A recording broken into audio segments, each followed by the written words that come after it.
Hello and welcome to Mind My Brain, where we delve into the stories, hardships, and successes of a unique mental health journey. My name is Eden and I'm your host for this wild ride. I create mental health videos on YouTube, and you can also find me on Twitter, Facebook, and Reddit under the name Eden Waffles. Today's guest is Heywood from Heywood and Stuff. Hello. Heywood is a YouTuber who enjoys discussing interesting topics such as ADHD, mental health, parenting, tattoos, and just the general highs and lows of life. So it's great to have you on. Thanks for, being here today. How are you feeling today? I'm good. I'm feeling good about this. I'm excited. Excellent. Awesome. I'm So good at before talking we about myself.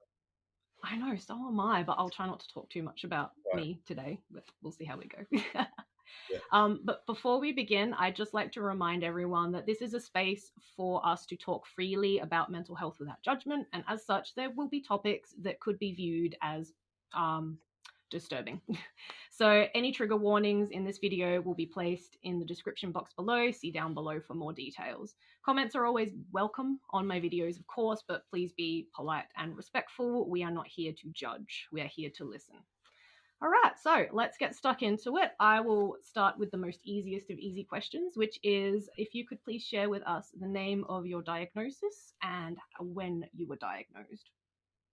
Okay. So I have ADHD, and I've been diagnosed 3 times. So the first time I got diagnosed was when I was a child. My parents initially thought I was dyslexic at school. Mhm. And so we had a psychiatrist come round to the house, and he quickly came to the conclusion that I was ADHD. Mhm. I don't remember them discussing much about it as term in relations to like a battle plan, but I remember that Easter I had sugar-free chocolate eggs and I wasn't allowed any colorings, and that was about it. That was about the extent of my ADHD management. Mhm. And then as the years got on, it was never discussed, it was never talked about, and so for all purposes, I was just undiagnosed, if you like. And then it was only until my 20s when I was struggling.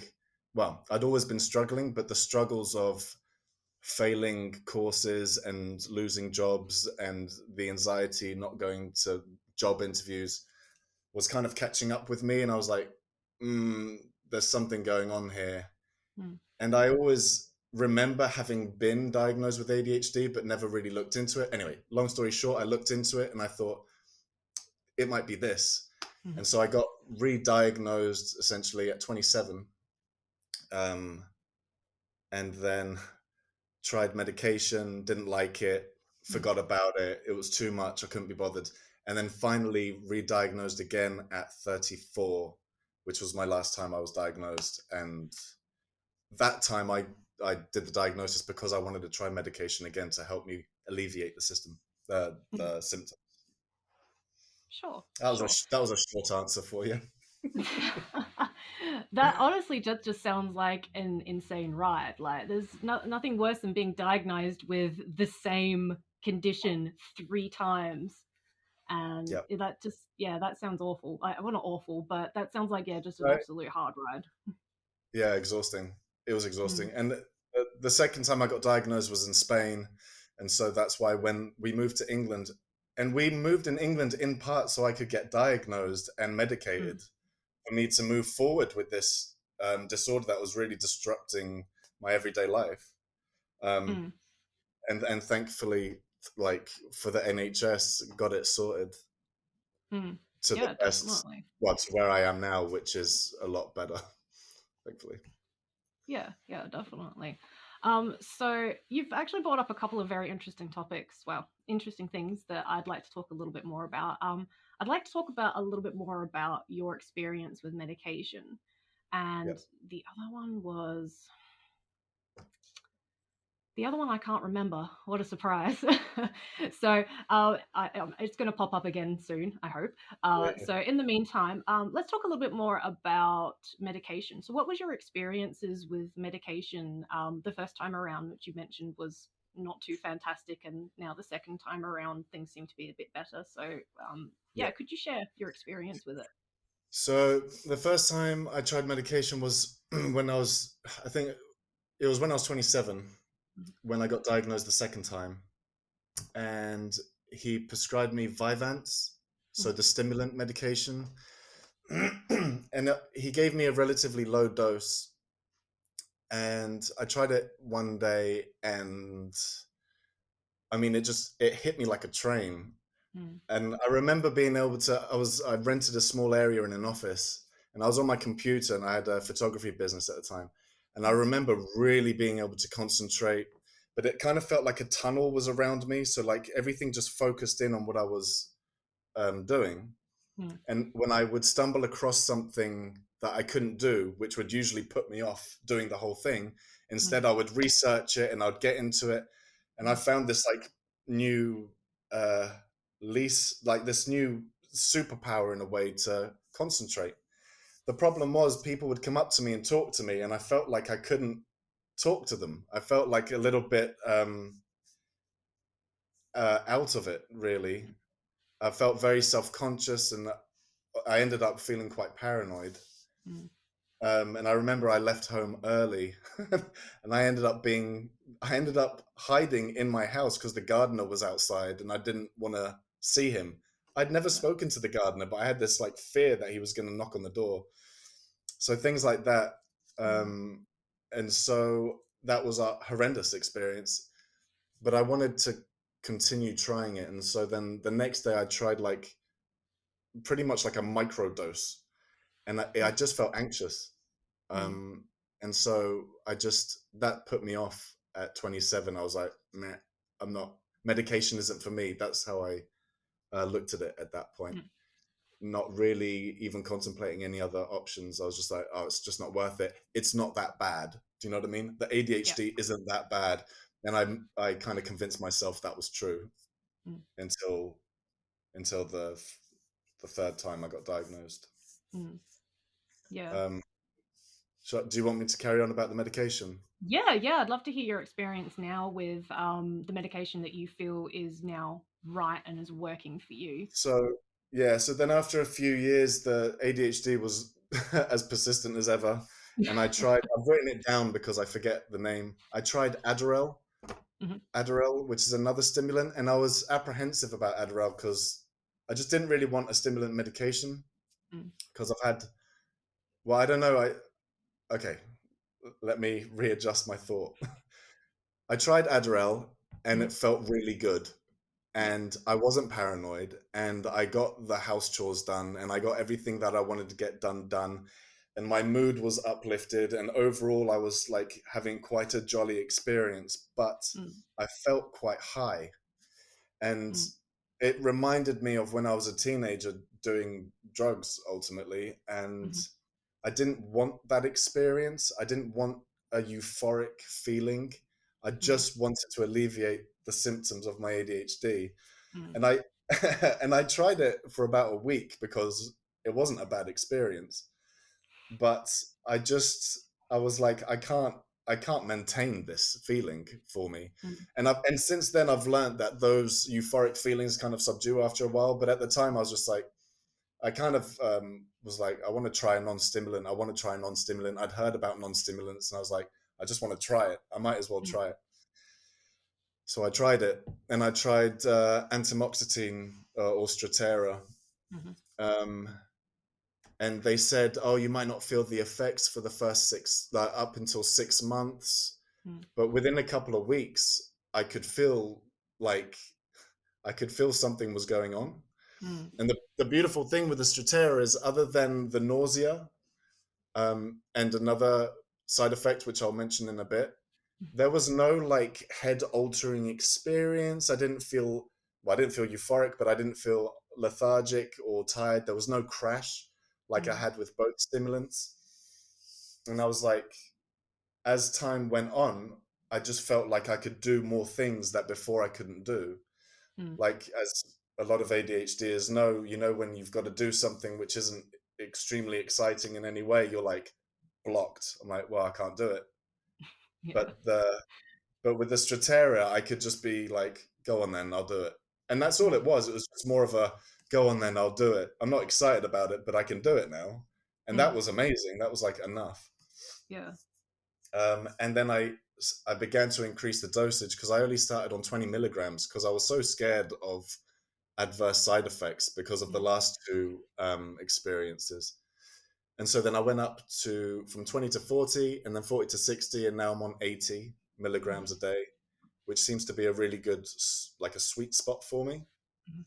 Um, I'm not actually allowed to go up to 100 milligrams because of my heart rate, because I did want to, but that's Mm. probably accountable to all the coffee I drink. And then, so yeah, the only negatives I can say about the Stratera is that for a good 6 months I had insomnia. Mm. So I was getting some sleep, like 2-3 hours sleep, but I could fall asleep fine, but then I would wake up usually around 1 o'clock and it was like pow, like I was Mm. awake. My body was awake, and I could feel my brain was really tired and like, dude, go back to sleep. But my body was just like, no, we're up now, and it was super frustrating. Um, but it was worth it. I always say like it was still worth it. And we had just had like my partner had just given birth to our daughter. Mm. So sleep was irrelevant anyway. Like what's at that point, what's sleep? And I was so filled with endorphins from having our first child. I was like, everything is good. Like I can go Mm. to work tired and I can do things that before were impossible to do. Mm. So the Stratera really worked for me on that front. Yeah. Um, I would still like to go up a little bit, but I need to get my heart rate down a bit. My blood pressure is a bit high, so Mm. I'm trying to cut out coffee because coffee has a bit of an effect on me. Yeah, I drink. coffee's definitely a stimulant. I think Yeah, yeah, before before I was diagnosed, I was at three, almost four actually, because I was like, no, no, no, I better not drink four, but I would be having three, or if not four, double shots of coffee a day. So amazing. looking at 8 cups of coffee, espresso too. So it would Right. just be like, So I've got I was having these like palpitations, and I was like Mm. really struggling with something, and I was talking to people. They're like, "How much coffee do you have?" And I'm like, "I only have coffee 3 times a day." And then I was like, but I have 2 cups of coffee every time I have a coffee. And then Yeah, I came to the realization I'm having 6 cups of coffee a day. And then I was like, yeah. this is a problem. And so now but actually I started feeling physically drained at the end of each day. And now Mm. if I have more than 3 coffees a day, I get spacey and I feel tired and lethargic.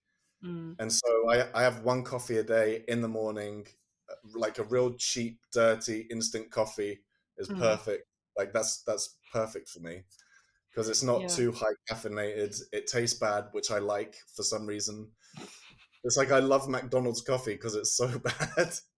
I Oh. don't know what it is. It's like that's partly what wakes me up, I guess. I don't know, but yeah, Yeah, yeah. It's interesting though because like it's like just on the subject of coffee, especially with ADHD, because sometimes stimulants like coffee can have the opposite effect on an ADHD brain.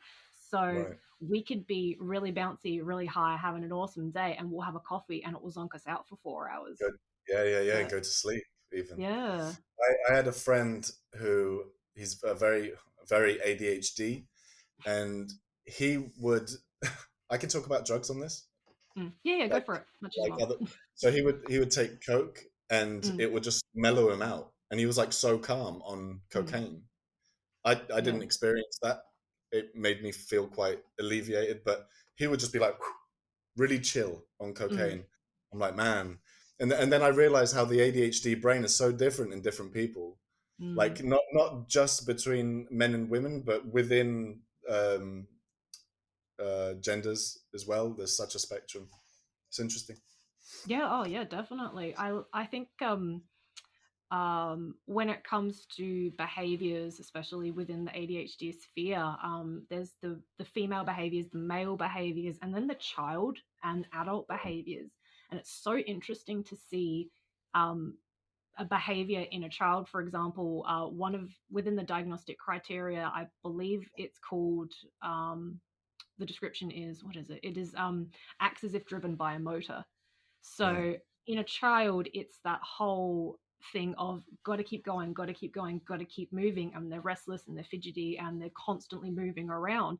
But with Yeah, an adult, the feeling of being driven by a motor, it really is only, you can just put it down to restlessness. So it's like, yeah. yeah, I shouldn't be sitting, I should be doing something. But then we will be completely still and not moving at all. So we look calm and collected and in control when we're actually Right. raging on the inside. Yeah, yeah. It Mm, seems like through puberty it all starts internalizing and it starts going inside. And yeah, I mean that's even with the medication now, I still get that where on my days off when I'm not working, I'm just a little bit like I can feel myself feeling a little bit.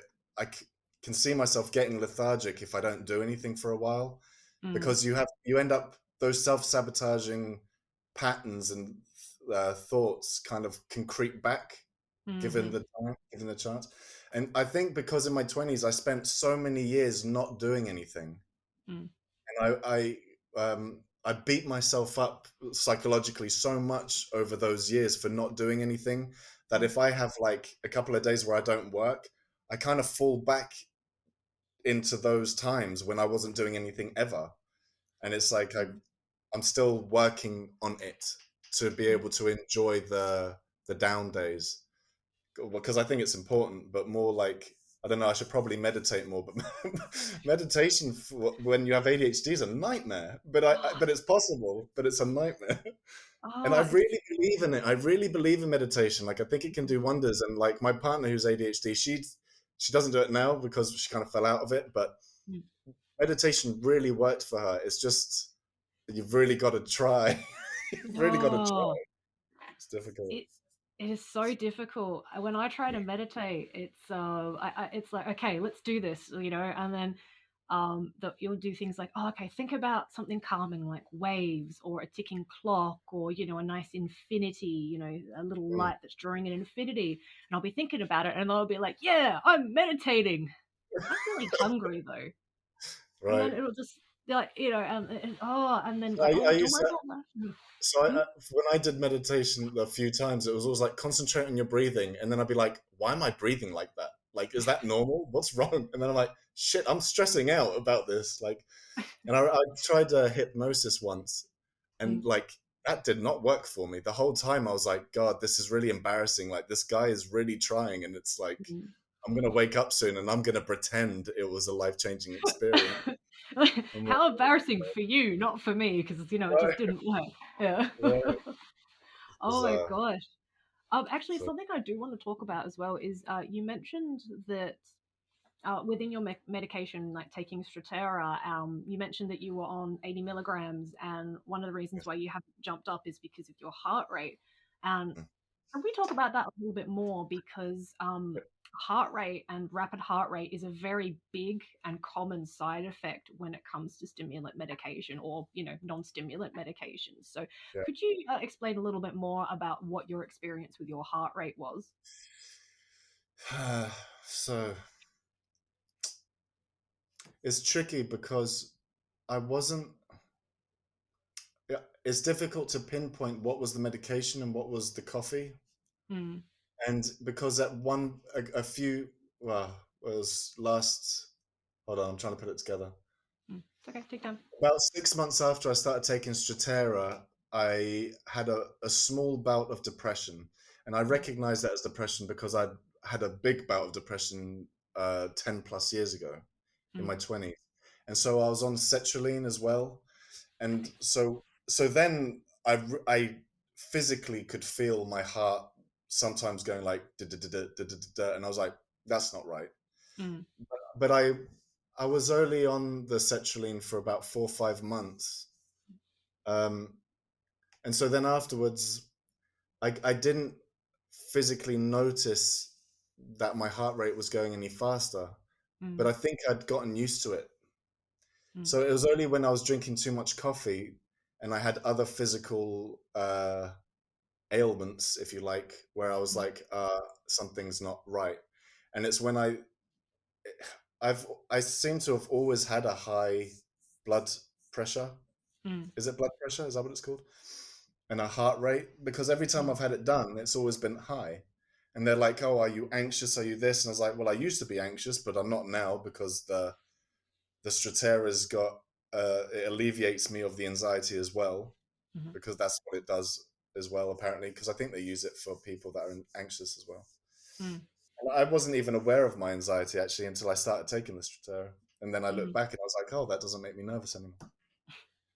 But yeah, no, I haven't got a very good answer for that because I wasn't physically aware of the Stratera heightening my blood pressure. Mm. No, Do you no, know what I fair enough. Yeah, mean? yeah, no, fair enough. Uh, it's always a difficult one because, like, I don't know if you, I don't know, hang on, just trying, now I'm trying to construct a thought, hang on. Yeah. I don't know if you remember back to your, when you first tried Vyvanse, did you experience any other adverse side effects to having a stimulant medication, like having a heart rate or having like the nausea or the chest pain or anything like that, where you felt, okay, maybe this Mm. isn't the right medication for me? No, with Vyvanse, I remember feeling very high, like Mm, I was on, well, yeah, like I was on speed, which I mm. was essentially. And then, like, I remember dry mouth was incredible. It's like a camel's ass. Yeah. And then, um, and then at night time, I remember the crashing. Mm. I don't remember chest pains. I've never had chest pains, so I definitely didn't remember chest pains. Um, the Stratera gives me dry mouth as well, but I always put that down to coffee. But now that I've slowed my coffee intake right down, I'm like, oh yeah, this is the Stratera. Mm, And the Adderall as well gave me dry mouth really bad. mm. But I don't remember the chest pain issues or um, increased heart rate. Although I'm sure I did, because I remember with the hold on, I've written it down. With the Adderall, I remember sweating a lot. Ah, I had yes. I had like proper sweats, Mm, but yeah, no, that's about it mm. that I can recall. Yeah, no, fair enough. I think Yeah. it's I'm sorry to be like, let's talk more about your medication, but I think it's No, very no, interesting. I'm opening stuff up that I haven't thought about, so I'm interested. Oh, that's good. Yeah, I think it's really interesting because there's so many different types of medication out there. Like there's Vyvanse, which is your lisdexamfetamine, so that's your dextrose amphetamine, and it's coated in lysine, I believe. So it's not it goes into your system inert, but your body then processes it and turns it into amphetamine, and that's long lasting. So you take one pill, Cool. lasts all day. Then you've got your short acting ones like just dexamphetamine, your Ritalin, methylphenidate no, it's gone. That's the one that I take, and I can't remember what it's bloody called. But yeah, your methylphenidate, which is, you take one every in your morning, one in the afternoon, and sometimes one sort of late-ish afternoon. And then there's Yeah, Strattera, which is, I believe that's the one where it doses you based, it gives you norepinephrine, which is your stress hormone, like the stress yeah, hormone within your brain. So by flooding your brain with no norepinephrine, it essentially like cancels out all of that stress and all of that anxiety, if that makes sense. Yeah. So yeah, I just think it's really interesting because there's so many different types of medication, and everybody reacts so differently to them, and not a lot of people really understand the side effects of medication when we take them. So like not a lot of people know that you have that dry mouth, and not a yeah, lot of people know that you can have the fast heart rate, because being that it's a stimulants in particular as well, because they raise both the dopamine and the norepinephrine within your brain, you get that fast heart rate, and the sweating too. I know the yeah, sweating one quite well as well. Yeah, so I just find it's really interesting. So yeah, thank you for sharing just your experiences with medication, and I really hope that anybody who's watching this goes, oh, I didn't think, kind of thing, if they're yeah. considering. I think it's worth mentioning as well with the Stratera that it's kind of like with the stimulant medication. It's you're gonna feel it that day, sort of Mm, thing. Like you're gonna notice it quite quick. Whereas with the Stratera, you might have to persist with it a mm, little bit. I've seen on like Facebook groups people saying that they've tried Stratera for a few weeks, but it wasn't working for them, and they just felt really nauseous, which was really bad. Like I had to run to the toilet a number of times, thinking I was gonna throw up. wow.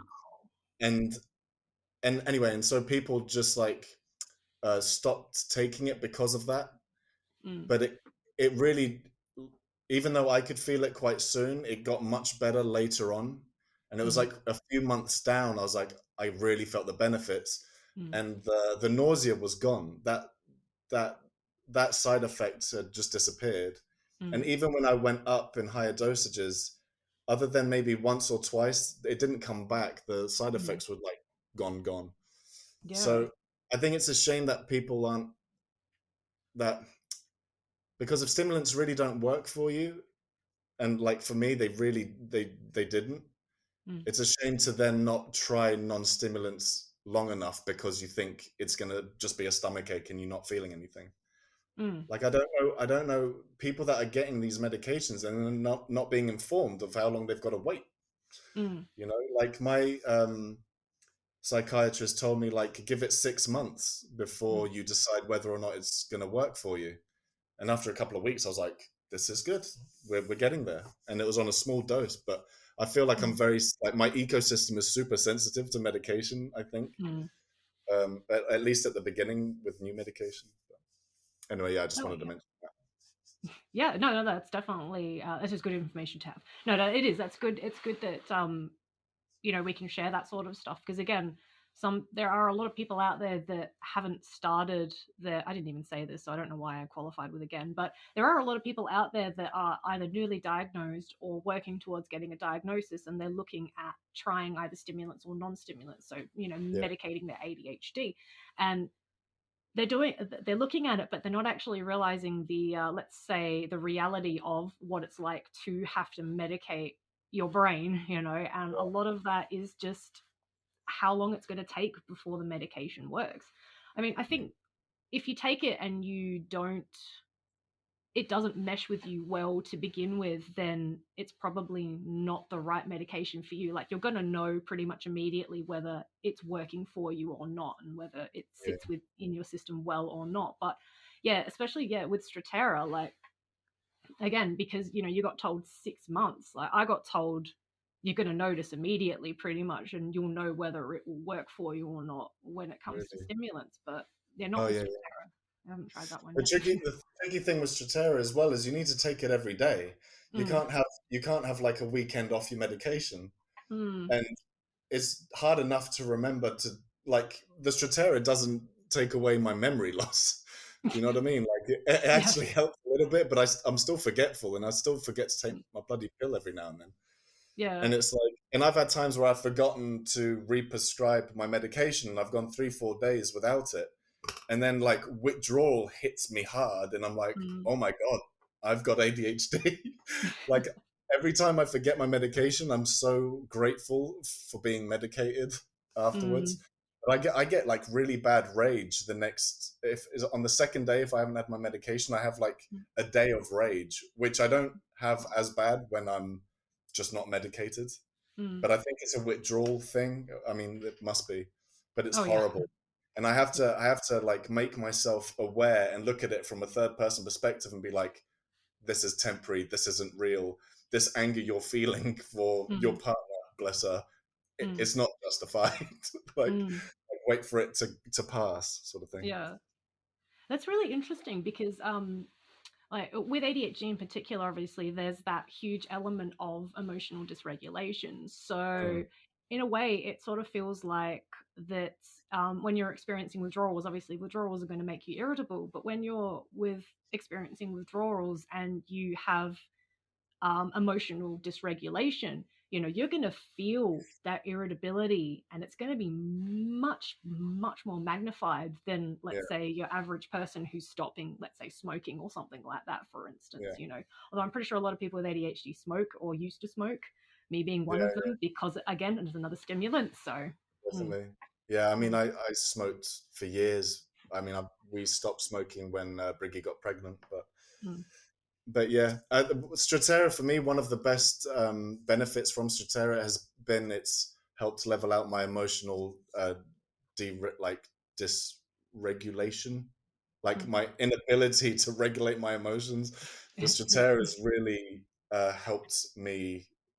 It's given me more space, if you like, mm, to instead of impulsively reacting to things, I've had like a little bit more space in between the trigger and the reaction, which Mm. is just uh, awesome, really, Yeah. for me. I I have to agree with you there. Like when it comes especially to medication, is that emotional impulsivity definitely just kind of quietens down. So I Mm. often found that when I would become very dysregulated, I would not see myself from a third person perspective, but I would feel myself and how embarrassing it was that I was overreacting so in such a grandiose way, with this little Yeah, voice in my head telling me, calm down, like things aren't as bad, but you right. can't connect what's going on up here to what's going on out here. And Yeah, I mean, there's levels of it, isn't there? Like you're mm, reacting in one way, and then you're re-reacting to that reaction because you're embarrassed, and yeah, it's getting out of that, isn't it? It's difficult, mm, and yeah, I it mean, is. a lot of it stems from shame, like Mm. and and then childhood, good old Yes, childhood. yes, yes, But definitely. most But things stem just from yeah, yeah, I can definitely agree there. So just moving on, I would like to know, or everybody out there who is watching would probably like to know, what's it like on a day-to-day basis living with ADHD? So what are the kinds of things that you experience on a day-to-day basis that you find you have to manage because of your ADHD? So the biggest disruptor is the emotional dysregulation. That's the Mhm, one that causes the most heartache and arguments and issues with people.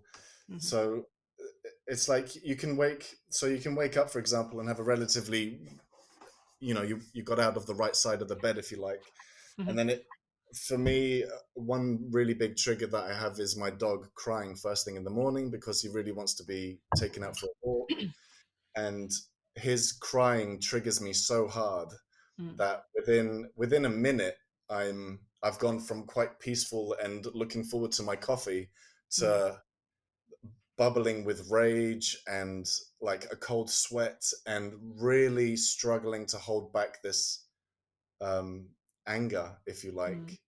And it's not, well, for me, it's not anger like I'm gonna cause harm.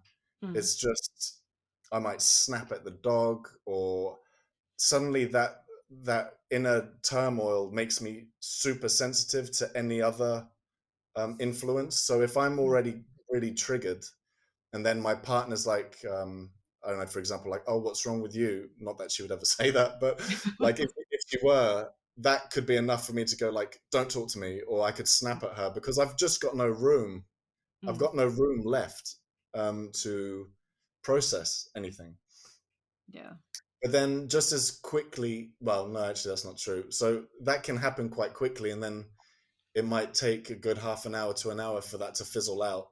Mm, And I'm having to look back a bit before I was medicated because I still have some of this now, but it's not as bad. mm, So, for example, if I was to fall out with someone, it could take me all day to get back to my Zen place. That could mm, really just mess me up for the whole day. And it's almost like I'm not consciously trying to ruin my day. It's just I'm now transported into that place of feeling bad, and I mm, can't shake it. And even when I've later on in life become aware of it, mm, I'm kind of just sitting in that bubble of shame, and I'm like, I'm just gonna have to wait this out now.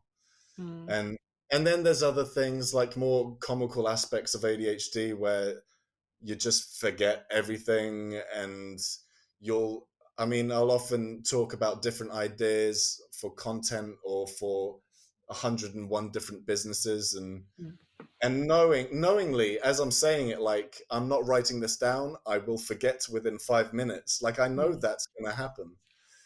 And it's like with my partner who's ADHD as well, she'll say something like, oh yeah, I'll do that later. I'm like, yeah, but you might want to write it down because you'll forget. And it's like, and I'm not trying to come across as like shitty, but mm, you will, mm, because we do, right? And then, mm, yeah, and then interrupting. people in conversation is a big one, because Mm-hmm. you can often come across as rude, or it's just not very socially apt, I guess. Mm-hmm. Things like that. I don't know. There's loads. One of the biggest problems I've had with my ADHD is at work. Mm-hmm. I can be really enthusiastic about work at the beginning, but then I can have one hiccup, one tiny hiccup, like I did something wrong, or someone made a remark which wasn't necessarily negative, but because I'm hypersensitive, I took it as being a negative, and then felt shamed or felt bad about myself. And then suddenly it's like, I don't want to do this anymore. Or just come across a mental block because I've had the tiniest little struggle, and it's like, I can't do it. Mm-hmm. Self-sabotaging thoughts used to be a huge problem for me, where I'd be like, I can't do this, so what's the point in trying? Mm-hmm. Or like that kind of stuff was a real issue. um Man, you've opened the floodgates of this. There's That's okay.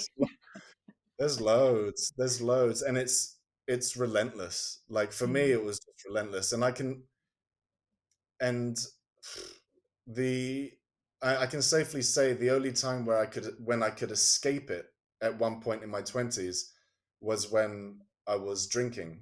And I only kind of drank on the weekends, so during the week I would be struggling with Mm-hmm. my ADHD symptoms, and then on the weekend it was just drink to excess, because it was like my escape, which Yeah. I'm sure a lot of people can relate to, right? Oh, I can relate. But then, of course, the problem with alcohol is then the next day whereas neurotypical people will have a hangover and their serotonin endorphins will be a bit low. Ours are now even lower than Mm, normal, especially if you're not medicated. Like, we're a bit below anyway. But then on a mm, hangover, I would always say, like, my hangovers are worse than everybody's. Like, why am I debilitated for 2 days, 3 days, 4 days? And I always thought it was like, what is it where, like, even in my early 20s, my friends could go to work the next day, and I'm like, how? And I mm, always thought it was like, every hangover I have, I'm depressed. mm, And now, having had a real depressive, oh, real, a strong depressive episode, mm. I can look back and go, yeah, those hangovers were like mini depressive episodes that I would then just have to wait out. And so it was a nightmare. I mean, that's why I eventually quit drinking alcohol, because I mean, I tried quitting for years, but then Mm. when I finally did, it was because I just couldn't cope. It was the hangover was too bad, Yeah, and I yeah. just couldn't deal with there was no space left for it. And I, Mm, I, I knew I was going to lose that job if I carried on drinking, because there's no way I was going to work with a hangover. But I'm yeah. diverting a little bit off ADHD. But No, no, no. This is actually quite not like, oh, this is very interesting. Tell me more. But this is actually very interesting. Tell me more. Because right, I struggle too with alcoholism. I don't consider myself an active alcoholic because I don't drink anymore. I quit, I think, over 3 years ago now. But yeah, nice, alcoholism was a huge part of my young adult to right up until, yeah, 3 years ago, adulthood, yeah, because I struggled so much with dealing with my outside world, and for me it was just a huge filter. So I did the yeah, same as you. I used to drink just on the weekends, and then it just slowly grew over time because it got to a point where I couldn't handle things going out and doing things on the daily, because it was just too much information that was coming at me. Or yeah, I'd have those moments where something would not go right. So then the whole day has gone and it's like been thrown out yeah. the window. So you'd go home and be like, oh, I'll just have a couple of drinks to calm down. But then of course we don't moderate very well with ADHD. So Can't then, moderate. one drink would turn into what, six, eight, Yeah, kind of thing. and I've said this before. I tried every method I knew not to have to quit alcohol. Like, Mm-hmm. I'd try the whole have a drink and then have some water, or just Yeah. drink beer, or have a half an hour break. But as soon as you Mm. have that second beer, it's like, I don't care about any of that. Like, who Yeah. cares? But Like, yeah, no, great. Can I have another? it was difficult. It was really Mm. difficult. And I think, as an adult with ADHD, as you go through all these experiences over the years, your anxiety is in the background just building. It's just getting Mm, bigger and bigger, and it's like your damage levels are getting higher and higher and higher, and it's like mhm, you've then got to contend with your anxiety, which has got out of control, as well as your ADHD, and it's alcohol doesn't leave much space for you to confront any of it. And so mm, it's like when I finally quit alcohol, that's when I really faced my ADHD. And I didn't realize it, but I was really facing my anxiety as well. But I was not that I was in denial of it, I just wasn't aware of it. I thought it was more mm, part of my ADHD. And it was about a year after I quit alcohol, I was like, I need to get this sorted because mm, this isn't going to go away. It's not going to get better. And I tried a lot of like natural coping strategies, and a lot of it helped, mm, but I just needed more help. And I was mm, living in Spain at the time, and I mean, I love Spain. I consider it home, but I wasn't going to get the help I needed. And so mm. me and my partner were like, we wanted to change anyway. Yeah. I mean, we want to change it up every couple of years now, I think. It's But not yeah, nothing like walking into a room that you walk into every like, you know, every day for 2 years, and then going, how can I just move some things around to make it just a little bit different? 'Cause, I've had it before at home where I've moved all the furniture around, and my partner's mm, like, it doesn't make any sense. I'm like, yeah, but it's different. It's nice. It's like, yeah, but the couch is blocking the door. I'm like, yeah, but it's different. it's fine, just walk around And, it. I don't know what the but problem then, is. but then being offended, of course, like, oh God, I knew you wouldn't like it. And she's like, and then just sitting in the couch in the wrong place, and then being like, all right, we'll move it back. This is, yeah. And then, Isn't it great when you do that? You have this fantastic idea, and then people are like, "This is not going to work. It's not going to work," and you're like, "No, it is going to work. I'm going to make it work." And then you start it, and you're just like, it doesn't work. I don't know if I should keep going because everyone told me it wasn't going to Yeah, work, and I right. just want to spite them. Or oh yeah, no, Yeah. it's And then when you yeah, finally put it back because it didn't work, I have this it must be like I don't know what it is, but my brain will then be like, oh, she's really happy now that it didn't work. And so, and like before I'd be like, oh yeah, you're really happy that it didn't work, aren't you? mm, And just cause like a huge conflict out of mm, nothing. But now mm, that I'm aware of it, I'm like, don't. That's not right.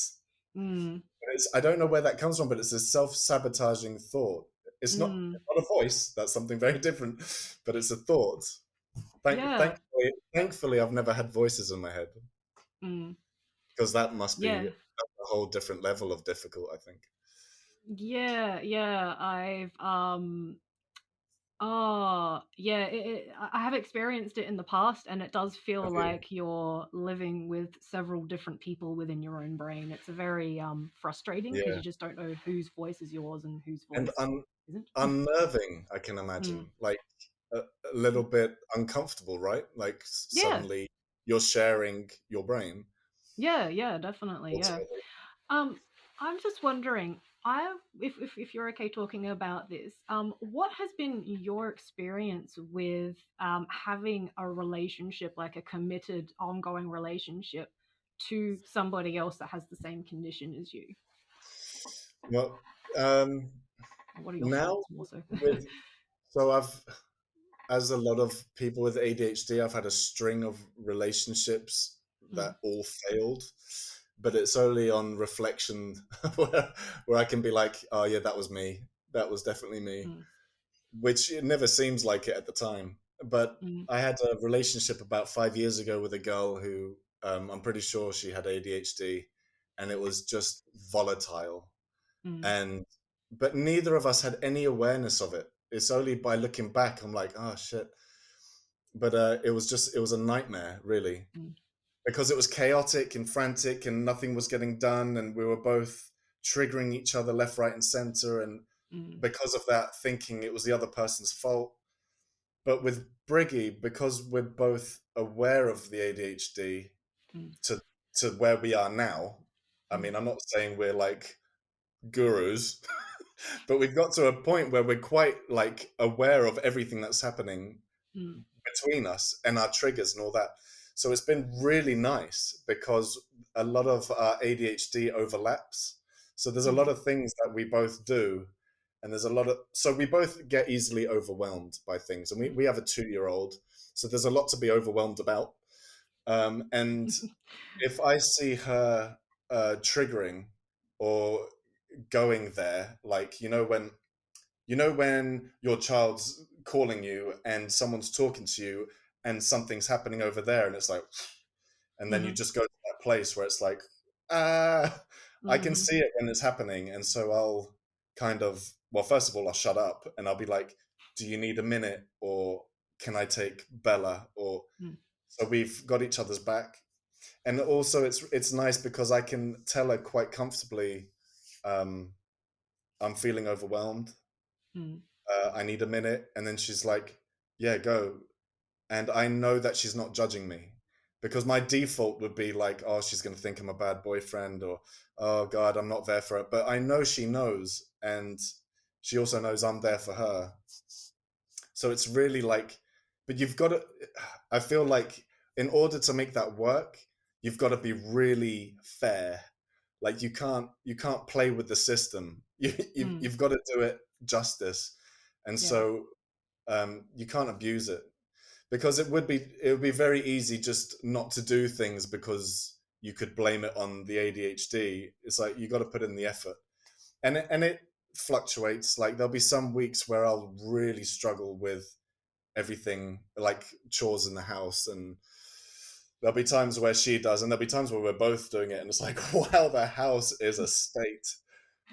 And then there'll be times where we're both on it. So, but Yeah. the most important thing is communicating it, just always communicating it and checking in, and then like sometimes rechecking in, because there's a lot going on with two ADHD brains, a dog and a Mm. baby for us.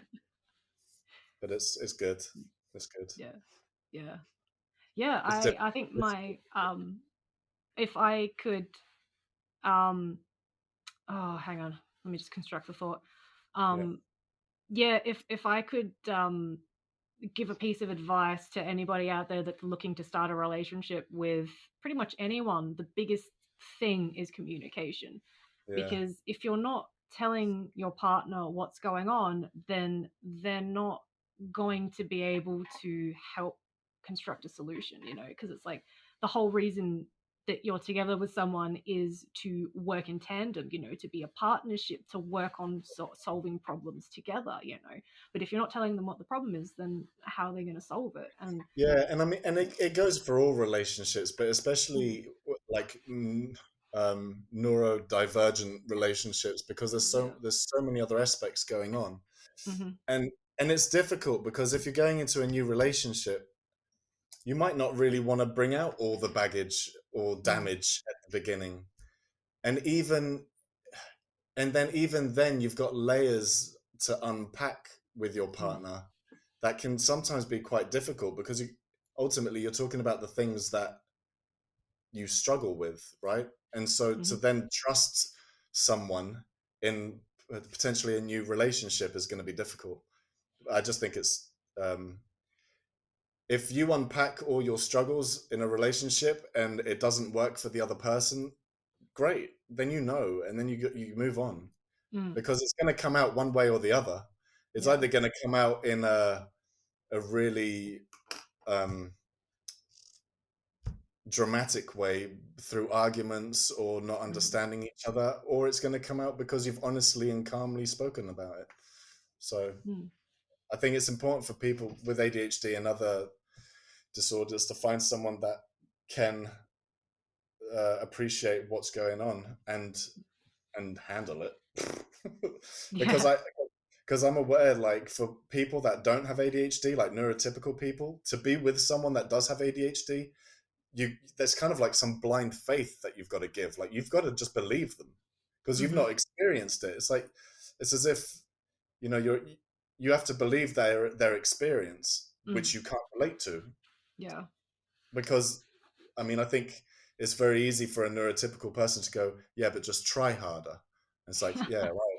I mean, I always use the analogy, like it's like trying to tell a colorblind person to look at a rainbow harder. It Mm, doesn't work that way. It's mm, it's hard wiring, man. Like we can't change things that are the way it is.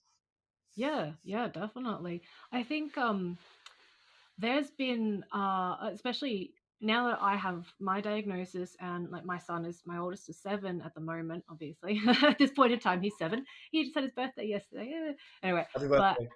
yeah, I'll tell him. Happy birthday from my friend through a camera.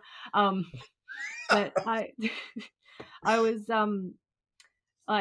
like talking to him about his brain, because at this age he has no concept of just how much he needs to use the resources available to him to Mm, find healthy ways to manage himself. He has no idea. Like, I don't want to sit there and just be like, oh man, it's going to be such a struggle for you, young sir, kind of thing, because I think it's a bit yeah, much to kind of put on a kid's shoulders, but it's like he'll say to me things like, "Oh, I don't know why I forgot, or I don't know why I did it. It's just my brain. My brain made me do it." And that, honestly, super heartbreaking to hear such a young child say something like that.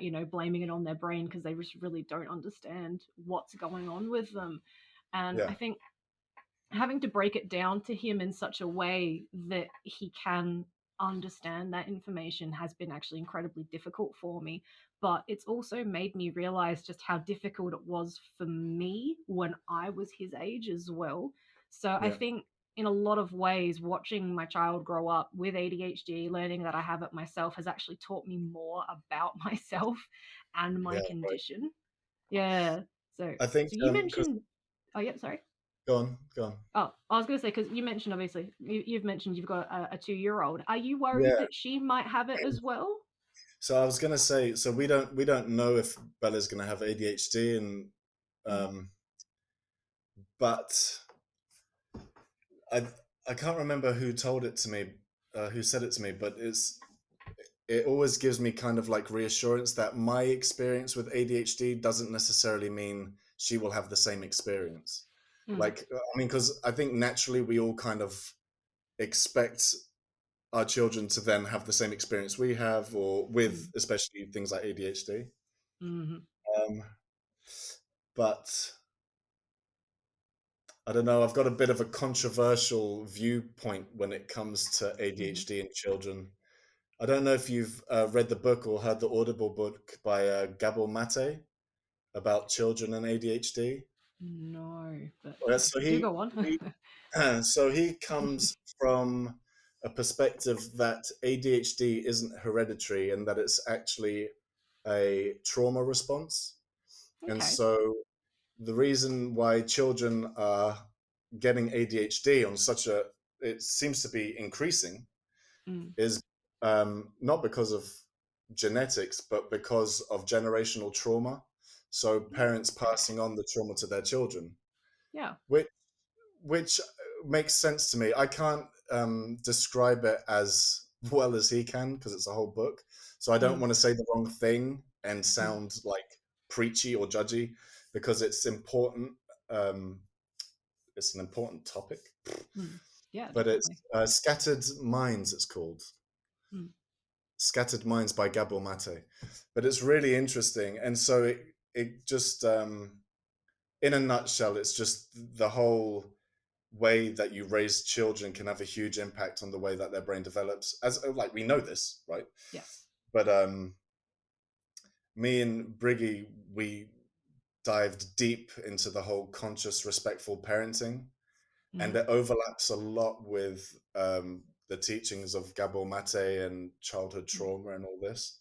And so mm, we were lucky that we discovered all of this material before mhm, Bella was born, like because I would have had a very, very different approach to mm, raising our daughter than I do now. And it sounds very hippie, and it sounds very like all the other words that people say about it. Um, mm, but she already seems to have a better concentration span than both of us, and mm, she already seems to have a better emotional regulation than both of us as mm, adults.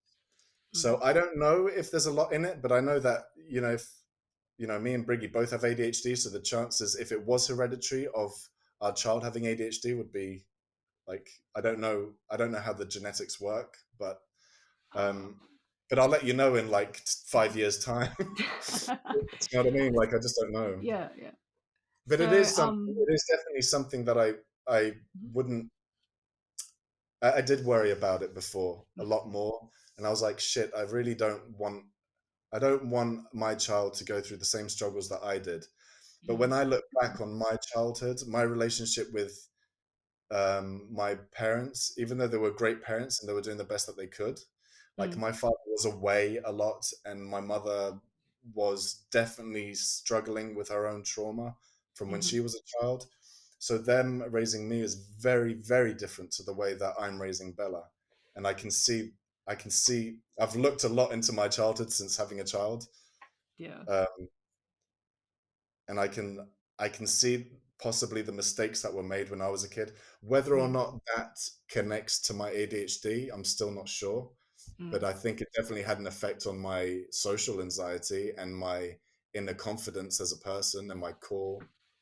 I think a lot of that I had to that I dealt with wasn't the ADHD so much. It was a child being raised in a certain way, which mm, like kind of, I don't know.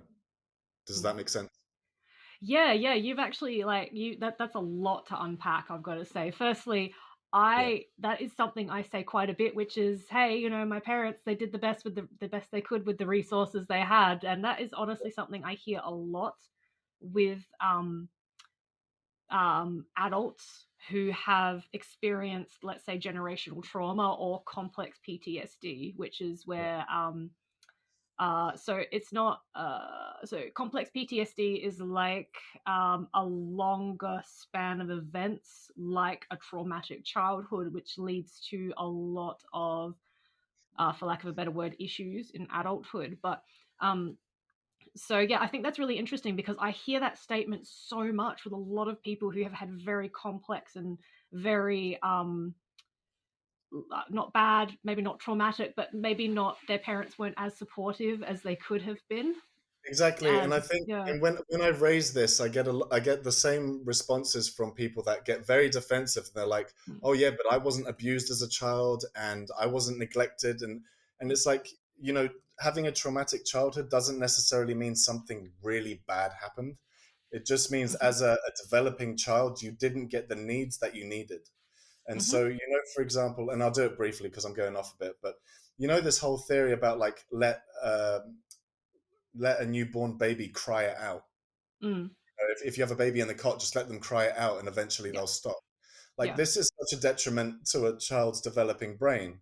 mhm, Like, you're now allowing an infant or a small child to develop coping strategies at such a young age. mm, Like, this child is going to feel abandoned essentially, mm, and the coping strategies you end up seeing as adults in the form of you know um, shutting down in an argument, or your fight or flight response is all over the place. mhm, Or like, I've learned about fawning the other day, where you yeah, know typically you see it with women where they'll mhm, start crying in an argument because they want to mhm, seem um, less threatening, and it mm, stems back from when they were a child, and like all these things. And my partner, she will she won't have the fight or flight response, she'll just tune out. And mm, we've unpacked it, and it goes back to when she was a child and her parents were arguing.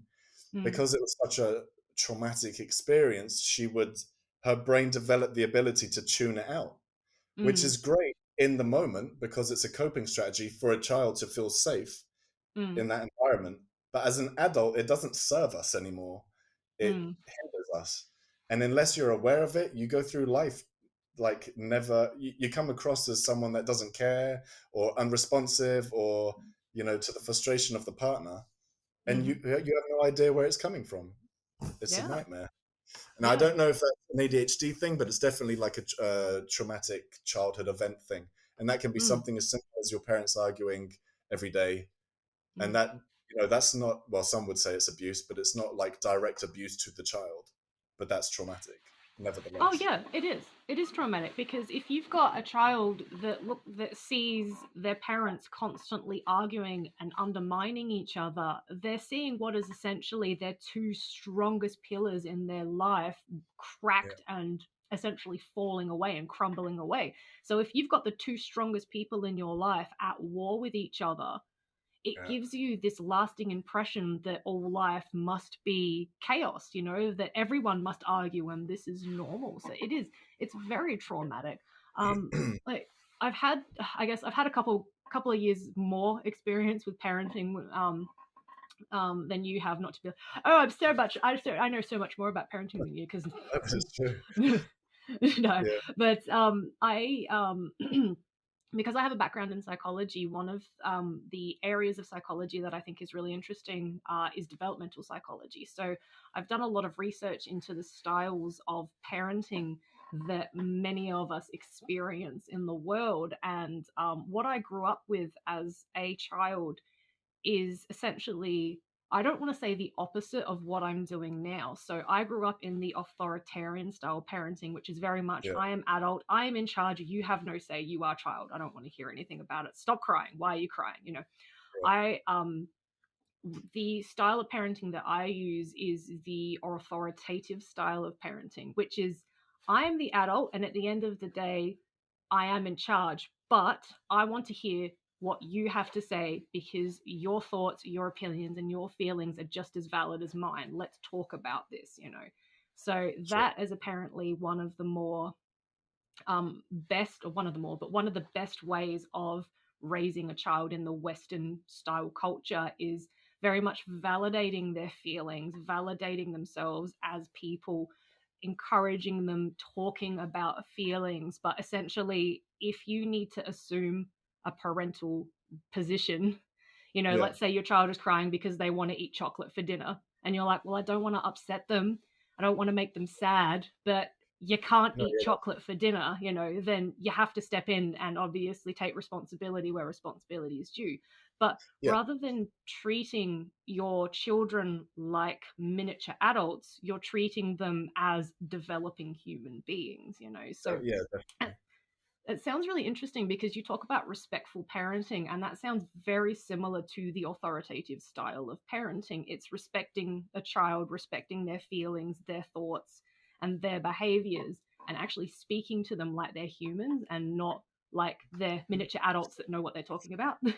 Right, so you know how people will often talk to babies and toddlers with their like they Mm, put on that baby voice, yes. and I'll confess, years ago I might have done it, but Mm, we've never spoken to Bella like that. Even as she was a baby, we'd talk to her, and sure, we wouldn't use the same words mm, because she doesn't know them all yet, but we yeah. would talk to her, and you know you notice it mostly in the playground when you see other people talking to their kids, and it's like, God, Mm, they're talking to them like they're idiots. It's like mm, you wouldn't talk to your friend like that. mm, And Ella now, she's not even two, but mm, I mean, she's talking quite a lot. And when people go to her and talk to her, like, "Oh, did you get a sticker? Oh, well done," she'll look at them like, "Why are they talk? Are they okay?" Sort of thing. mm. She's not used to that kind of way of being spoken to, Yeah, and it's like yeah. we underestimate so much uh, how how much they can process. You know, like Mm. we just need to talk to them like they are human and not like they're a different species. Yeah, definitely. And I, the whole outlook on conscious respectful parenting is really like they're having a human experience. mm, It's their life. as uh, as parents, we're just there to guide them and make sure that they are not going to hurt themselves, others, or things around them, and that's pretty much mm. it, you know. And just help them experience along the way until they're old enough to do it themselves. But Yeah, yeah. it's super interesting. It is. It But it, is. I think. Oh, I'm sorry. We're just gonna keep interrupting each other. um, just quickly. I think it's really interesting because when you have a traumatic past, or you have a lot of complex trauma in, or a difficult childhood, um, so say for instance you had very strict parents. Often when you have children yourself, you will go the opposite way. So it's like, well, my parents are really strict on me and I don't want to have that same effect that my parents had on me, so I'm going to do exactly the opposite of what my parents did to me growing up. But then it's actually just as bad, because Yeah, then you're absolutely. not teaching your children boundaries, you're not teaching your Absolutely. children respect, it's So, yeah. let me interject because Yep. it's such a valid point. The Mm, most important thing that I've seen from friends with kids and with us and Bella is mm, having those boundaries. mm, So Bella knows that she's not allowed to draw on the walls. So if she draws on mm, the walls, we go, okay, sorry, darling, you can't draw on the walls. And mm, then if she does it again, it's like, Bella, I'm sorry, but if you keep drawing on the walls, we're gonna have to take the pens away. So mhm. there's a natural response. And then if Yeah, she does it, we take the pens away. If yeah, she then gets upset and cries and cries and cries, we support her through that. yeah. And by being consistent and by being consistent with what we say, Mhm, baby, you can't do that or this will happen, and then it mm, happens, they learn to trust us and believe us when we say things. So yeah, now if she draws on the walls and I go, I can't let you draw on the walls, she stops, and mm, I say it in a calm way, she's calm, there's no upset. And if she does continue to do it, often it's an indication that she's got pent up emotions, that she mhm, is looking for an outlet to respond. So she mm, wants you to put those boundaries. And the mhm, mistake I see other parents doing is they never go through with the consequence. And the children need the consequence because that's mhm. what allows them to trust you and to be emotional if they've got that pent up emotion. Yeah. And I feel like so many of us have not been able to release all that emotion from when we were children because, we had authoritarian parents, but they never, Mm, it was always like you waited until the parents always waited until they were shouting and screaming, and it was like, right, well, there's your limit. But mm, if you did it right at the beginning, early on, mhm. sorry, I'm jumbling up, I'm No, no, no, waffling. you're not. You're making a I'm, very I'm valid quite point. passionate about it because I think the way that the Western world is doing things is so backward, and I see Mm, it all the time, like authoritarian, strict parenting, mm, and you just see frustrated, upset children that mhm. just haven't been able to release all that emotion yet, and it ends Yeah. up being a disaster, really. Yeah, But definitely. I think one of the biggest things that I have learned being a parent is it is so important to validate your kids' emotions. yeah, It is so important to say things like, you can see that they're crying because you've taken their pens away, because they've been drawing on the walls. You've yeah, set the boundary, and sometimes kids like to push boundaries because they want to see if you've set a boundary. And so let's say your child's drawn on the walls and you've said, I'm going to take those away. I'm going to take your texters away if you keep drawing on the walls. And then they do it again. So you say, right, I'm taking the texters away. And then a week later you say, okay, you've been performing, you've been very good, or you've been doing lots of good things, and I'm very happy with your behavior. So here's your texters back. And then they go and draw on the walls again. They do it because they want to see if it's going to be the same reaction, because they want to see consistency in your parenting. But yeah, if you then go and say, do you remember when I said to you last week that if you draw on the walls, I will take your texters away? You give them a couple of warnings, obviously, because you don't just do it straight out. But then you take the texters away again, and then they get upset. Saying to them things like, I can see that you're sad because because mummy's taken your texters away. Are you feeling sad that this has happened? Just telling them, are these the mm, emotion, like talking to them about the emotions they're experiencing is so important. yeah. Or you want to Well, make a point? exactly, because I mean, Bella's Mm, not even two, and now if mm. she's feeling sad, she'll go sad, but Oh. which she rarely does. And Mm. like we'll be walking down the street, and she'll look up and she's like, Bella happy, and we're like, yeah, and she'll go, Mama Oh, it's happy, gorgeous. Papa happy, and it's Oh. like, yeah. And I think another important thing, because you mentioned about saying, "Oh, I see that you've been good and or Mm, bad." It's like just remove all of that. Like mm, remove the praise and there's none of this good bad stuff because mm, the love isn't conditional. You mm. know, we will love the child needs to feel like we've loved them unconditionally of what they've done. Yeah, They've yeah. done something which has a consequence. the consequence says it. Like they Mm, know they can't do that because of the consequence.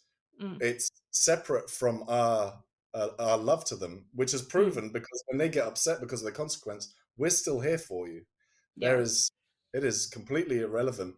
Mm, And I think that's another thing. Like the old parenting systems is a bit messy on this whole like sit mm, on the naughty step or oh you've been yeah. good so we'll give you 3 sweets and this kind of like to sound a bit crass. It's like we're not raising dogs, we're raising Mm, children, we're raising yeah. human experiences, and it's like I think that whole thing, the whole system needs to be shaken up a little bit. Mm, It's funny that we're talking about this because I've made a couple of videos on mm, respectful parenting, but I never published them because I'm so scared that I won't do it justice and that I'll give it a bad name. So mm, I've never really spoken about it because I believe in it so much, but I don't want it to come across inaccurate from what it mm. is. Do you know what I mean? Sure. Yeah, There's yeah. like there's some amazing teachers on. Well, I found them on Instagram, but it's like I won't publish those videos because I don't want someone to, if the delivery isn't right, put someone off. Do you know what I Mm, mean? yeah. And I Well, get so nervous doing those videos when I'm like in front of the camera because I'm quite comfortable talking about me and mm, ADHD and my drinking problems because it's me and I can talk mm, about me. But when it's that, it's like it's bigger than me. It's so important, mm. and I get all stuttery and like, "Meh," I you know, yeah, I know yeah, what you mean. and I Well, start jumbling up. no, I must say because I can like through just this conversation talking about parenting, I can definitely see that it's a huge passion of yours is It triggers the me whole massively. yeah, it's the whole idea of respectful parenting and working with your children rather than managing them, if that makes sense. Exactly. I absolutely encourage you, if you haven't already, to release those videos, because even if you feel that you haven't done it right, it you probably have, and it's just it's something you're really passionate about and you just don't want to get wrong. But I mean, Yeah, in a lot of ways, I don't think your thoughts are ever wrong, because people are true. always going to agree and people are always going to disagree. But I really True. absolutely encourage you to like When you put look stuff into out there on the internet, and that. me and Briggy disagree on this a little bit, but when you put stuff out there in the public eye, I feel Mm, like you have a certain responsibility to, you know, so I'm not an influencer, but influencers are called mm, influencers for a reason, right? mhm. And not all influencers are influencing the right stuff. Yeah. So it's like, yeah, I feel like I'm gonna reshoot them. I think now that we've talked Mm, about it, maybe I feel a bit more confident in it. But I might reshoot it. But it needs to be right. I don't want to put it out there and it not be right mm. because I don't want that on my conscience. I don't want someone to get it wrong and be like, "Oh yeah, this guy said take your pens away if they're drawing on the wall." It's like, no, it's not about that. It's You no, know what it's not. It's not bad. Depends on the wall. Yeah, no, yeah, I get what you mean. Yeah, but it does sound like you have quite a large body of knowledge when it comes to that style of parenting. And yeah, I like I said, I really think that you should definitely pursue that and share that kind of knowledge, because it is very interesting, very fascinating. Like, I think what I loved about just that whole conversation, that whole topic of parenting, was where I was saying, you can have the texts back because you've been very good, kind of thing. And then your response to me is, well, let's just get rid of that altogether, because we're not raising dogs, we're raising children. And that's honestly made me go, huh, like really Right, take a step back and think about like my own style of parenting and how right. I speak to my kids. So Yeah, and it's important to mm, emphasize like we're all doing things from the right place. mm, We're all doing this because we care and we want the best for our kids, and mm, you know, like the majority of us inherently we love our children, right? mm, And like, I mean, it's really nice that you say that because it's not about our. I really want to swear, but it's not about our egos. It's about doing mm, things the best that we can. And so when mm, you hear stuff and you're like, huh, that might there might be something in that. mm, Maybe what I was doing isn't right. I'll try mm. that. It's not really about us. It's about like I don't know, evolving, I think. Yeah, yeah. Someone told me, I cannot remember who, but it was someone who worked within the Child Development Service, which is basically the public accessible service for kids to get Yeah, like referrals for things like speech pathology, pediatrics, and stuff like that through our Medicare system, effectively. So it's the public health system. yeah, And somebody told me, because I think I was just having a really bad day, and she was asking me all these questions about my son and about his behavior and all that sort of stuff. And I'm like, I don't feel like I'm, a good parent. I don't feel like I'm just, doing everything I can to help him. And she's like, you only have to get it right 3 out of 10 times to be able to produce a healthy, emotionally stable adult. And for some right, right. reason, that really stuck with me, because Yeah, I always feel like I have to get it right 9 times out of 10, or I'm mm, going to screw my kid up forever, kind of thing. Like, I'm going to screw both of right. them up. And it's like, so it's kind of nice to know that I don't have to get it right every single time, as long as my Definitely. intentions are in the right place and I'm learning and Yeah, growing from the experience as well. And one other thing too, just on the subject of parenting, and then we'll move on, is admitting that you're wrong when you're a parent to your child if you have made a decision and you have realized it was the wrong decision. So important, because it teaches so them that even adults can get it wrong and it's okay to be wrong. So yeah, yeah, yeah. and because we're just children just model behavior, right? And Mm-hmm. so like I've so one quick example with that is I was trying to get Bella down. This was about 6 months ago, Mm, and I couldn't get her down, and for whatever reason, I was triggering really hard. I remember I messaged Briggy and I was like, "Baby, I need you to come upstairs and do this because I can't do it." mm, It had only been about 5 seconds, and she hadn't come upstairs, but in my mind, it felt like 5 minutes. mm, So by the time she came up, which was seconds later, I was like, "Where the f were you? I can't believe you just left me and Bella like that." I mm. lost it. Yeah. I passed over Bella and then I reflected. And when Bella woke up from her nap, I went into the room and I apologized first to Briggy. And I'm like, "I'm Mm, so sorry I did that. It was heated and I promise I won't do it again." And then I told mm, Bella, she wasn't even a year and a half. I was like, mm, "I'm so sorry that I reacted like that. I shouldn't have spoken to Mama like that. It mm, was really uncalled for and it was disrespectful. And I'll try my hardest not to do it again." And mm, and Bella was, sh I like to think on some level she understood, but mm, if that's not important, it's like that's how we're gonna do things. And mm. Briggy's done it before. Like with the ADHD, it's difficult, and sometimes you lose your shit, and Yeah. gonna have to beep some out.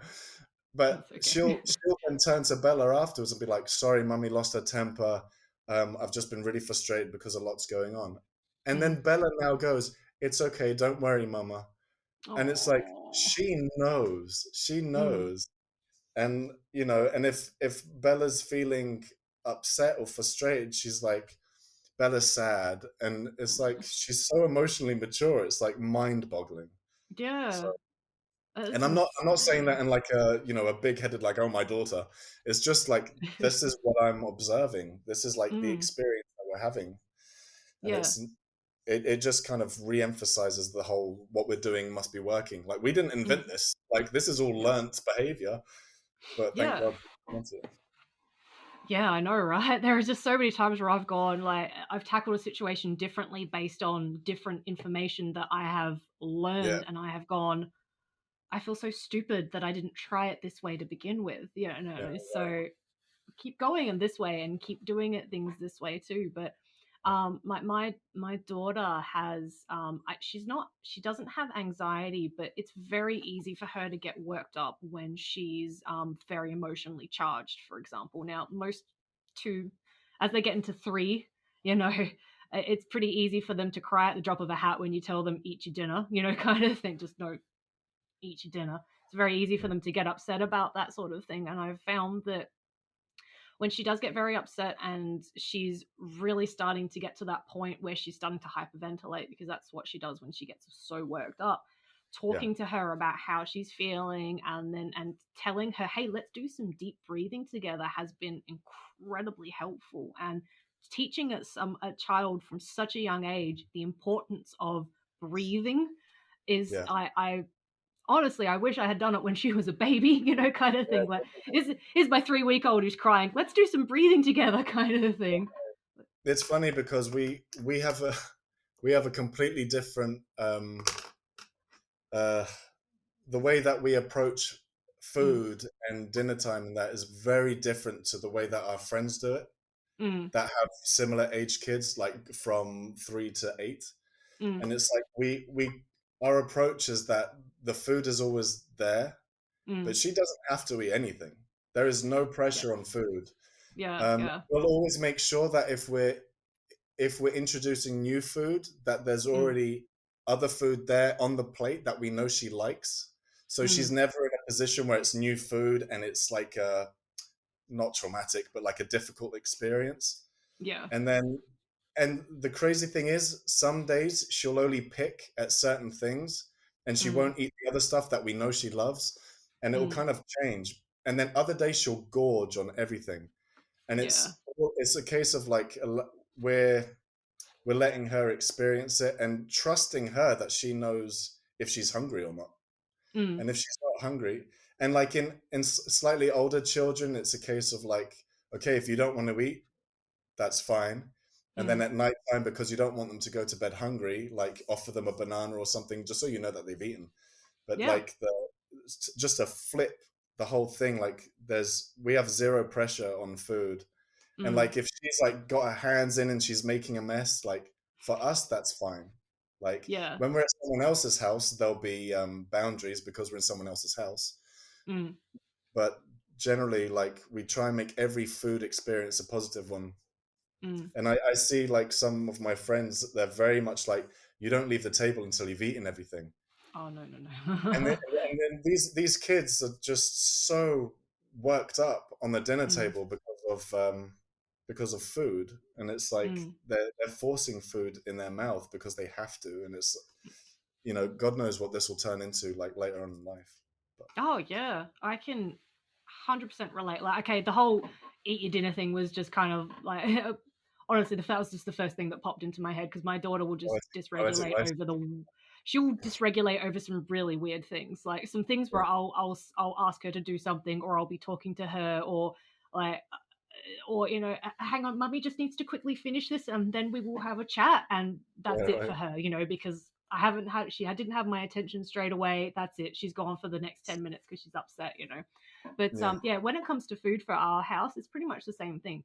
I don't really like feeding my kids after dinner time because I don't think they should be eating so close to bedtime, because eating food so close to bedtime can turn a child's, can turn their stomachs. Okay.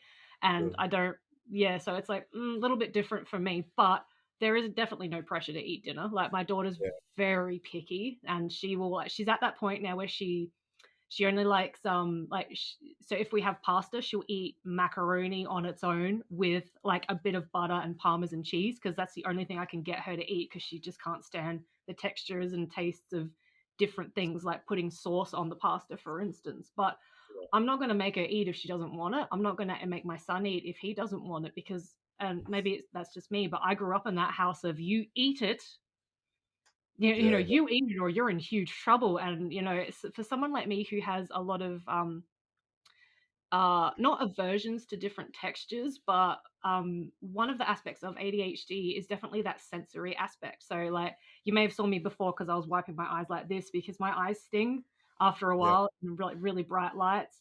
um I have very strong taste, I have very strong smell, and very strong hearing. So growing up, for me, food was an absolute nightmare, because if it had any kind of flavor to it, I didn't want it. So, yeah, you right, know, right.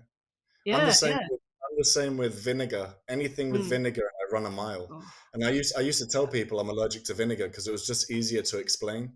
Because I have mm, such aversion to vinegar. Like if I smell it, and Briggy will only eat like they eat pickles together, Briggy and Bella, but they'll do mm. it when I'm not home because I can't stand it. And Yeah. I'm okay with textures, but Briggy's got a real thing with textures. Like she's so Mm, sensitive to how the texture is like rice pudding, for example, or things like mm, that. Like just can't do it. yeah. Whereas I'm like, texture's nothing, but a drop of vinegar in a dish, and like vinegar's in a lot of stuff, even like apple Mm, cider vinegar. And I'm like, yeah. no. and I get offended if I smell it. Like I get offended Yeah. to everyone who's eating it. Like how dare you eat this? Mm. And it doesn't No, make sense, but it's very real to me. it's hard, isn't it? It's so hard to deal with, like even things like, because like, yeah, bright lights and sound are a huge issue for me. So going to the shops, I don't get to the point where I'm so emotionally dysregulated or just so overwhelmed because all of these sensory things are coming at me that I'll melt down and I'll start crying or anything like that. But I get really irritable and I'll be Mm, like, we gotta leave. yeah, Do your me too. thing and go. No, no, no. We're not talking to the salesperson about shoes. We're We got to leaving. We're done. Yeah, it's hard. It's so before I difficult. was medicated, I was the same. Like if we were going out, this is before Bella, but if we were going Mm, shopping or whatever, there's like a half an hour window that I've got, and it's yeah. like it's the same with social situations. Which I Mm, still get now to a certain degree. Like there's a point where it just goes like that, and I'm like, okay, now, like mhm. I'm done. I'm But done. I've noticed the thing with the medication that I'm on now. Before I used to get very irritable with texture, like with not textures, but with the way that clothes feel. Like the Mm. tag on the back of the shirt Oh, or the whatever, tag. or like Yeah. or like when like your underpants rile up or whatever. That would make me so angry. But Yeah. now with the medication, it's like that kind of just dissolves in the background a little Mm. bit, which is nice Yeah. Yeah, because it I is. wasn't. It's tough. Medication definitely helps with a lot of that sensory stuff, and I think it's just like, for me, it just gives that little bit of space to be able to kind of collect my thoughts before I go straight into that impulsive emotional state, if Yeah, that makes sense. Like, yeah, yeah, I'm yeah, starting to get angry. Like, why are you angry? Because I'm stressed. Are you stressed because there's lots of things happening? right. Yes. Okay. Okay. Let's do Diffuses something it. about it. Yeah, I Mm, mean, being able, especially for partners that don't have ADHD, to mm, understand it is so important yeah. because we we potentially come across as quite selfish because we overwhelm, and then it's like Mm, everything's about us, but it's like hmm. we're going through a fight or flight issue, right? Yeah. Like Yeah. we're our ecosystem thinks we're in danger, so it's like, Mm, well, yeah, it is about me. I'm trying to save my life. It's mad, isn't it? Like yeah. how distorted it is, really. It is. It's so difficult. And then at the same time, and this is the one that really gets me, on the one hand, I'm there like, you need to help me because, oh, I Mm, can't handle this. But then at the same time, I'm like, oh, no, no, no, no. You don't, no, no, no. I don't need your help. I can do this on my own. Like, it's like yeah, this, right. this dual sense of taking full responsibility and being in control of a situation to the point where, everything's fine, man. I don't even know what you're talking about. I'm cool. But then at the same time, knowing that you desperately need Yeah, somebody to emotionally stabilize you. It's very difficult being in that kind of situation. It's tough, really tough. yeah. Yeah. That's why I always really advocate vulnerability. I think the Mm, more vulnerable we can be within ourselves, the better. And I hmm. appreciate that for some people, that's not an option. Mm, But for anyone that can practice it, it goes a long way because hmm. anyone that's going to exploit that vulnerability or take advantage of it, like you don't need them in your life. These are not healthy people for you. No. But like there's a lot of, I said this to a friend of mine a couple of weeks ago, that there's a lot of strength in vulnerability, and it's like we were saying earlier about communicating with your partner. It just helps so much. And Mm, being vulnerable doesn't necessarily mean you need someone to do everything for you. It's just they now understand where you're coming from, mm, because in a sense we feel vulnerable, so why not share it? Like why not let people understand it? Doesn't mean we're mm, weak.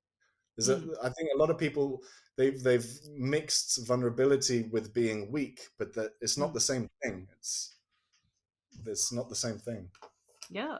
I think it's also important because sharing that vulnerability, and when I say sharing it, I do mean sharing it with people that you trust, that you know you can be vulnerable with, not Yeah, Joe Blogs walking down the street, kind of thing. Like, hey man, how's it going? I'm actually feeling really insecure about how I'm looking today. I was just wondering right, if I right. could get kind of thing.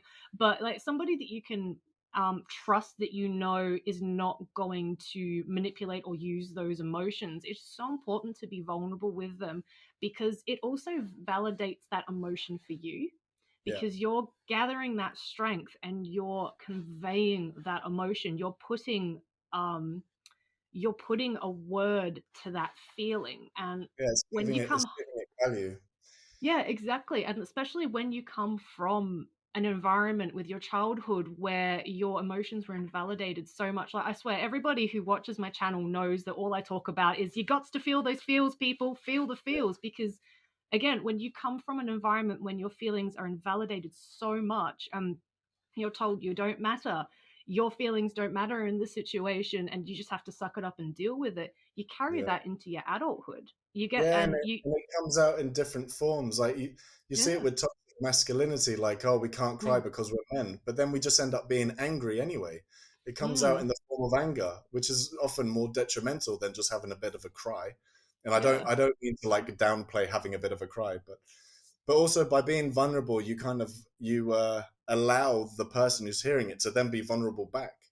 Do you know Hmm. what I mean? Like, and Yeah. some people really struggle with being vulnerable, you know, and they sometimes it takes someone else to do it to kind of lead the way, like this is a safe space sort of thing. Hmm. But, Yeah. but yeah, Yeah, definitely. One of the key things that I have noticed in when I talk to people about emotions and when I talk to people about sensitive topics, let's say, is that sometimes you do have to lead the way and show people, look, here is a piece of information about my life that is quite sensitive, but I'm happy sharing it with you because I trust you. And it sets a tone for that whole conversation because it then lets the other person know, okay, that's something that you obviously don't share with a lot of people about your past, your feelings, what have you. yeah, So you're being vulnerable with me, so I can be vulnerable with you and know that you're not going to take advantage of that. So yeah. yeah, it's It's like very an important. exchange of goods. Yeah, exactly. Here is a Mm. banana. Oh, you gave me a banana. I will also give you a banana. Awesome. Awesome, awesome. Yeah, I like that. That's really cool. I think we should wrap it up because we are at the 1 hour 32 mark. Well, at least around about an hour and a half ish. So Cool. I will just skip to, well, I'll just ask you one more question and then we'll wrap it up here. So, Cool. my last question for the interview is, if someone shared with you that they feel that they might have ADHD too, but they're not really sure if they should get help because they're worried about what might happen, what would you tell them? But I'd ask them what their worry is. Mm, What is the worry? Because that would be part of what's preventing them doing it. mm, I'd also probably just share with them how it's dramatically increased my quality of life getting the diagnosis and going down the medication avenue for me. And that I know other people that aren't medicated, but once they got diagnosed, just the diagnosis alone kind of took a bit of a pressure off their shoulders. Like it's almost like, oh, well, so it's not just in my head. If, well, it's not, it's their nervous system essentially. But like yeah. just to know that it's a thing, that it's a real thing. Mm, And then, you know, it's up to you to research it a bit more. And there's so many avenues where you can research it mm, that just to get a better understanding of kind of like who you are. mm, Because it's I know people say like I'm not my ADHD, but your ADHD has a huge impact on who you are mhm, because it creates it's your ecosystem essentially. It's where you live, and so once you're like really aware of it, then you can kind of you can live with it a bit easier. Even if you still trigger as hard, even if you are still emotionally all over the place, at least you can look at it and go, oh, that gives some relief. And I think that can in itself, it might not decrease the ADHD, but it might decrease the anxiety and the depression that comes along with it. mm, So I think that's what I'd tell them. I'd be like, mm, just if you think you've got it, look into it a bit more and go get a diagnosis. Like mm, what are the outcomes? The outcome is either you have ADHD or you've got something else, right? If you're struggling in your life, there's mhm, something going on, and I think it's important to figure out what it is. It mm. it's never too small to go get it checked if it's getting in the way of your life. Yeah. You know, It doesn't have to be a disorder with 4 letters. It could be anything, but figure Mm-hmm. out what it is. Like it might be some, pent up mummy and daddy issues, like some of the classics. Like I've gotten, like it's nice to unpack that and figure out what it Mm. is. So Yeah, I think I really that's like that. something like that. Yeah, yeah, that's a really good answer. I really like that. I think what I like, actually, what I really loved, especially about that, is just it might not be ADHD, Yeah. but it might be something else. And I think there is where a lot of people really feel that shyness, I suppose, or about conflicted or worry about going and actually getting a diagnosis and getting that professional help is because Yeah. they're worried that what they think might be wrong. But Mm. at the end of the day, it doesn't matter if they're wrong or if they're not. The fact that they've gone and done it Yeah. is the main thing, you know, Yeah. and And, it means and that they can there, help, they're taking control. Yeah. yeah, exactly. And there are a lot Mm. of different possibilities that someone who thinks they have ADHD, there are other disorders or like uh, ways of being that they might have. But, Mm-hmm. I mean, some people latch onto ADHD because it's maybe a bit more palatable Mm-hmm. or it's, I can't think of the word now, but if you don't have it, that's fine. Yeah. Find out what is going on then, but don't stop Yeah. looking Mm-hmm. because the struggles don't just go away on their own. Like you got to Mm. figure you got to figure out something. Yeah, And like definitely. like don't worry about the stigmas and taboos. Like Mhm, that's all imaginary. That's other people problems. You can only mhm, do you. You've got to do you. And mhm, if it's schizophrenia, paranoia, like one of the most stigmatized issues, like don't worry about the people that are watching films. Like do you. I've got a really good mm, friend in the south of England who's schizophrenic, paranoid, and he's mm, such a nice bloke. And I even mm. found myself having to check myself. I was like, oh my god, he got a job on the radio, and I was like, why did you? Oh my god, that like, like what? Don't do that. Mm. And it's like we need to Yeah, break these stigmas and taboos down for sure because there's too many of them when it comes to mental health, and yeah. it's only fueling mental health problems. Yes, definitely. I will just quickly add to that and then we'll wrap it up. But Yeah, like you said before, like it might not be ADHD, and you are so right because some people, I think I feel that ADHD because it's a very I don't want to say common or popular, but it is a well-known diagnosis. yeah, It is yeah, well known that people have trouble sitting still and focusing and issues with memory. And obviously, there's a lot more than just those three things. yeah, But those three things actually are very common in a lot of different disorders. right, Um, which was one like actually, interestingly enough, so not complex PTSD, but PTSD does actually share a lot of characteristics with ADHD. So does autism. OCD actually shares a few things as well. And then there's obviously OCPD, but that's adulthood, you know. But yeah, there are so many different, and anxiety too. Anxiety and ADHD, whilst they can come together as a package, can also be separate, and they mimic a lot of behaviors there as well. So it's really interesting because sometimes people think it's ADHD because of the surface level of, well, okay, I have a lot of difficulty sleeping at night and I have trouble concentrating, so it must be ADHD. And it's like, well, yes, but it might not be, and that's okay. The important exactly, thing is to get it right and to get it sorted because yeah, you're worth it. You're worth taking it's worth it for you to take control of your life and get that help and get it sorted. So now absolutely. I'm rambling. Yeah, but it's true. It's true, and Yeah. I think the Yeah. more the more people talk about it, the better, because Hmm. there's not enough of it, and there's a Yeah. lot of it, Yeah. but there's not enough of it. I think Yes. the majority of people they're going through something, you know, Hmm. Yeah, or maybe everybody's got problems. right. Oh, I don't think I know anybody that doesn't have problems. No, Everyone's going through things. yeah, Everybody's got shit that they and have to deal with. yeah, and it's and life is like that. Like if you Hmm. haven't gone through shit yet, you will at some point, Hmm. probably.